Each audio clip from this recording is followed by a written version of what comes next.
উৎসবমুখর পরিবেশ ও বর্ণাঢ্য শোভাযাত্রা সহ নানা আয়োজনের মধ্য দিয়ে রাজবাড়ী শহরের লক্ষ্মীকুল হরিসভা মন্দিরে ৭ই জুলাই বিকালে শ্রী শ্রী জগন্নাথ দেবের রথযাত্রা অনুষ্ঠিত হয়েছে। তথ্য ও সম্প্রচার মন্ত্রণালয়ের সংসদীয় স্থায়ী কমিটির সভাপতি ও রাজবাড়ী ১ আসনের সংসদ সদস্য আলহাজ কাজী কেরামত আলী প্রধান অতিথি হিসাবে রথযাত্রা উদ্বোধন করেন। রথযাত্রাটি লক্ষ্মীকুল হরিসভা থেকে জগন্নাথ দেবের মূর্তি সুসজ্জিত রথটি হাজারো ভক্তবৃন্দ রশি দিয়ে টেনে রাধা গোবিন্দ জীবন মন্দির সংলগ্নে সামনে এসে শেষ করেন।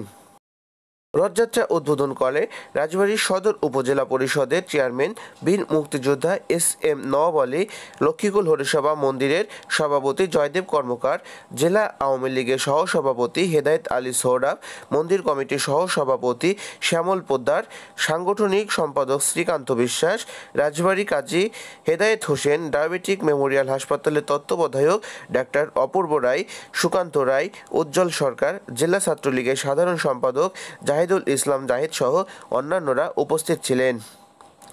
রথযাত্রায় সনাতন ধর্মাবলম্বী হাজারো নারী ও পুরুষ অংশ নেন।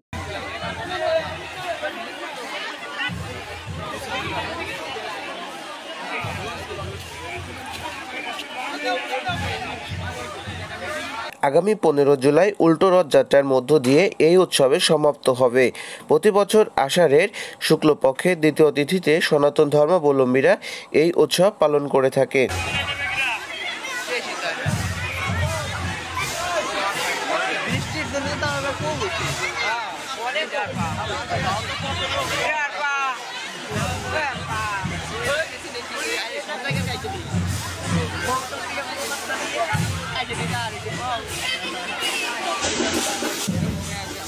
আমরা তো ক্লিয়ার হইতে পারবো।